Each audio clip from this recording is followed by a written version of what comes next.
Halo teman-teman, kembali lagi dengan saya Fadrianto. Di sini saya akan membahas peran pemuda Budi Utomo.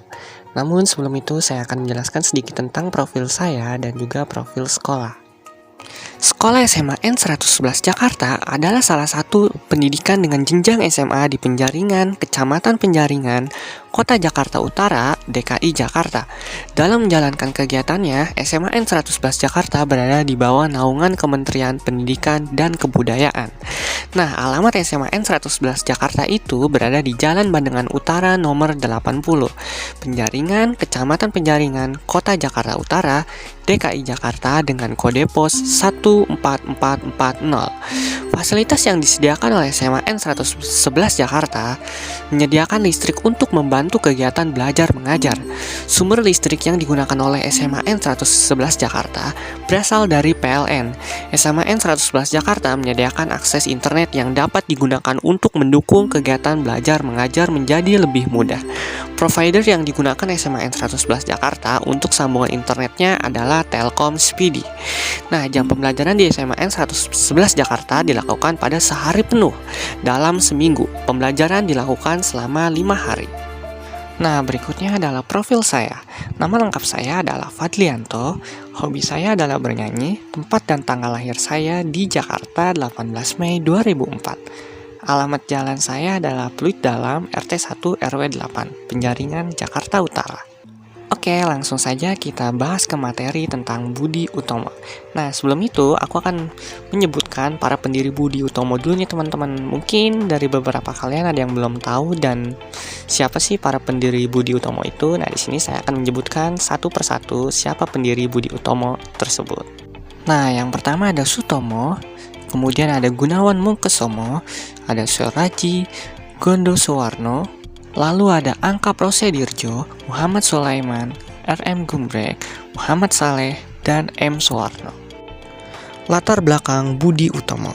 Budi Utomo adalah organisasi yang dibentuk oleh beberapa mahasiswa Stovia atau School Thought of Lending Fund Industries Artsen pada 20 Mei 1908. Pergerakan Budi Utomo diawali dengan didirikannya sekolah Stovia di penghujung abad ke-19. Ketika berbagai wabah penyakit tersebar di Pulau Jawa, saat itu pemerintah kolonial Belanda mengalami kesulitan dalam mengatasi masalah ini karena sangat mahal untuk mendatangkan dokter dari Eropa. Akhirnya, pemerintah Hindia Belanda memutuskan mendirikan Stovia untuk menghasilkan dokter-dokter yang berasal dari kalangan pribumi. Stovia membebaskan biaya pendidikan bagi mahasiswanya untuk menarik minat kaum bumi putra.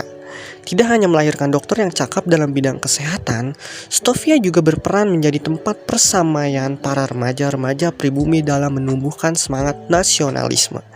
Di sana mereka bertukar pikiran dan ide untuk memajukan bangsa ini, serta bangkit dari keterpurukan kolonialisme pemerintahan Hindia Belanda. Nah, kalau tadi saya sudah menjelaskan tentang latar belakangnya, kali ini saya akan menjelaskan tujuan dari Budi Utomo. Nah, tujuan dari Budi Utomo dibentuk itu apa sih? Yang pertama ada memajukan pengajaran sesuai dengan apa yang dicita-citakan Dr. Wahidin. Ini merupakan usaha pertama untuk mencapai kemajuan bangsa. Lalu berusaha meningkatkan kemajuan mata pencarian serta penghidupan bangsa dengan memperdalam kesenian dan kebudayaan. Kemudian memajukan pertanian, peternakan, perdagangan. Jadi sudah dimengerti bahwa kemajuan harus juga meliputi bidang perekonomian. Lalu memajukan teknik dan industri sebagai penyokong ekonomi di masa depan. Menyandarkan kedudukan masyarakat Jawa, Sunda, dan Madura pada diri sendiri.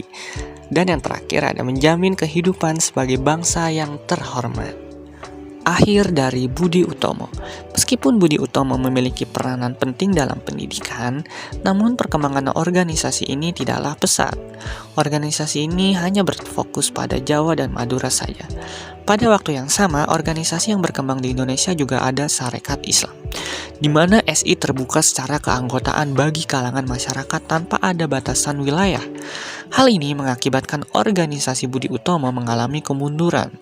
Nah, akhirnya pada tahun 1935 Budi Utomo bergabung dengan pergerakan lainnya dan membentuk Partai Indonesia Raya atau yang bisa disebut Perindra. Terbentuknya partai baru ini juga menjadi akhir dari kiprah Budi Utomo. Nah, mungkin itu saja penjelasan materi tentang Budi Utomo dari saya. Mohon maaf apabila ada kesalahan, mohon dikoreksi dan dimaafkan. Terima kasih teman-teman semua. Jangan lupa komen ya.